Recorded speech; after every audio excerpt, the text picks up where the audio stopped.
পশ্চিমবাংলাকে যেভাবে এই শাসক দল বর্তমানে টিএমসি এবং তার পূর্বে ছিল সিপিএম, এই পশ্চিমবাংলাকে যেভাবে দিনের দিন অন্ধকারের দিকে ঠেলে দিচ্ছে, সেই অন্ধকার থেকে কাটানোর জন্য আমাদের বিজেপির লড়াই আজও আছে, আগামীতেও জারি থাকবে। কি সাড়া পাচ্ছেন এই বাড়ি বাড়ি গিয়ে? একদমই প্রতিটা মানুষের একদম দুহাত তুলে আশীর্বাদ করছে, আর তাদের মুখে একটাই কথা, এইবার বিজেপি সরকার, বাঁচতে চাই বিজেপি তাই। তাহলে কতটা আশাবাদী? 2024-এ কি পরিবর্তন হবে? 100% পরিবর্তন হবে। কি বিষয় জিনিসের এই পরিবর্তন হয়?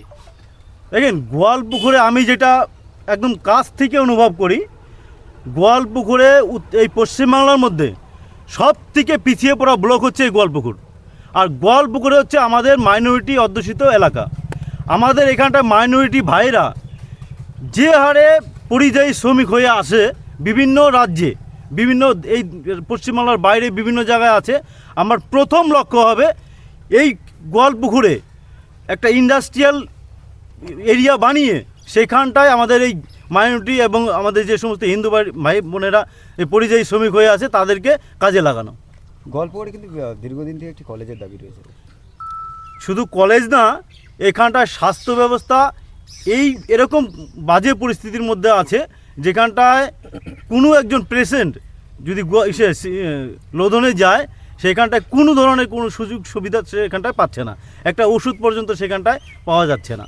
আর বাকি থাকলো কলেজের গল্প। বর্তমানের যে মিনিস্টার, উনি এই গোয়ালপুকুরের মানুষকে এবং যুবদেরকে আশ্বাস দিয়েছে, গত 15 বছর কংগ্রেসের আমলেও তিনি আশ্বাস দিয়েছে যখন উনি কংগ্রেসে ছিল, আর বর্তমানে উনি টিএমসির সঙ্গে আছে, উনি টিএমসির সঙ্গে থেকেও সেই আশ্বাস দিয়েছে, কিন্তু বাস্তবে সেই কলেজ না স্বাস্থ্যের পরিবর্তন হয়েছে, না শিক্ষার পরিবর্তন হয়েছে।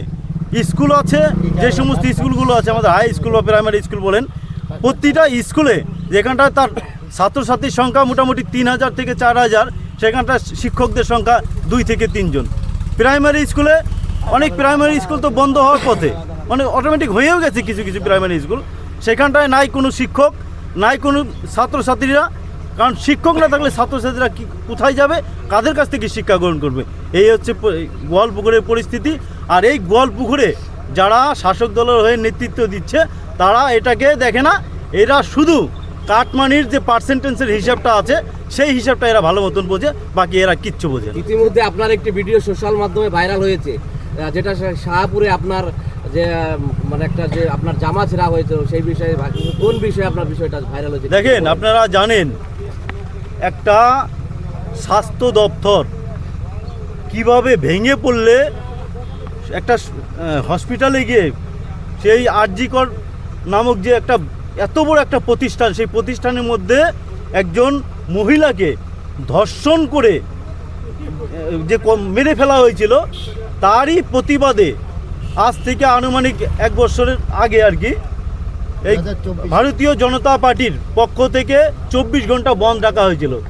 সেই বনকে আমাদের গোয়ালপুকুরের 3 নম্বর মণ্ডলের শাহপুরে সেই বনকে সফল করার জন্য আমরা ভারতীয় জনতা পার্টির সকলে মিলে পথ অবরোধ করেছিলাম। সেই পথ অবরোধকে কেন্দ্র করে ওই সময় যে প্রশাসন, যে নিষ্ক্রিয় প্রশাসন, শুধু এই শাসক দলের মানে চটি চাটা ছাড়া বাকি কিছুই বোঝে না, সেই প্রশাসন সে আমাদের মা বোনেদের বিরুদ্ধে যে অন্যায়, সেই অন্যায়ের প্রতিবাদের যে আমাদের যে আন্দোলন ছিল, সেই আন্দোলনকে মানে ভেস্তে দেওয়ার জন্য আমার সঙ্গে, আপনারা তো দেখতেই পাচ্ছেন, জামা ছিঁড়ে আমাকে রাস্তার দিকে তুলে টেনে এসে সেই নিয়ে যাওয়ার ব্যবস্থা করছে। সোশ্যাল মিডিয়া আপনাকে একটা বদনাম করার চেষ্টা চলেছিল, যে ওই ভিডিওটা হয়তো প্রচার করতে গিয়ে আপনাকে মারধর করা হয়েছে, কি বলবেন? দেখেন, বর্তমান শাসক দলের যারা নেতা মন্ত্রীরা আছে এবং চেলা চামুন্ডারা আছে, তাদের লক্ষ্যই হচ্ছে মানে বিরোধী যারা আছে, সেই বিরোধীর যে সকলের জন্য যে সে কন্ট্রোল মানে স্বর করছে আর কি, আওয়াজ তুলছে, সেই আওয়াজটাকে দাবায় রাখার জন্য। এটা ছাড়া তাদের উন্নয়ন বলতে তারা অন্য কিছু চিন্তা ভাবনা করতে পারে। এবং আপনাদের রাজ্য সভাপতি ইতিমধ্যে বলেছেন যে রাজ্য সরকার যে লক্ষ্মীর ভাণ্ডার প্রকল্প চালাচ্ছে, আপনারা আসলে অন্নপূর্ণা ভাণ্ডারের মাধ্যমে সেটাকে 3000 করবেন, কি বলবেন? আমাদের শুধু রাজ্য সরকার, রাজ্য সভাপতি না, আমাদের কেন্দ্রীয় গৃহমন্ত্রী তিনিও সেটা বলেছেন। পশ্চিমবাংলায় যে সমস্ত আজকের দিনে যে সমস্ত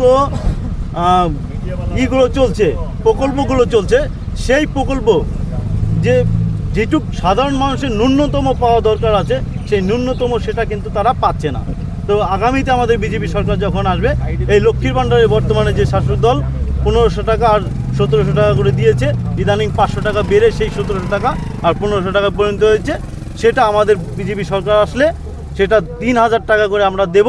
সেটা আমরা যবে আমাদের সরকার হবে, গঠন হবে, তার থেকে যে আমাদের বিরোধী দলতার যেই টাইম লাইনটা বেঁধে দিচ্ছে, ঠিক নির্দিষ্ট সময়ের মধ্যে আমরা সেটা করব। এটা আমাদের আপনি যে বিধানসভার প্রার্থী, সেখানে 90% মানুষ কৃষকের কৃষিভিত্তিক মানুষ। আজকে অসময়ে বৃষ্টির কারণে দেখা যাচ্ছে মাঠকে মাঠ আলু পড়ে রয়েছে।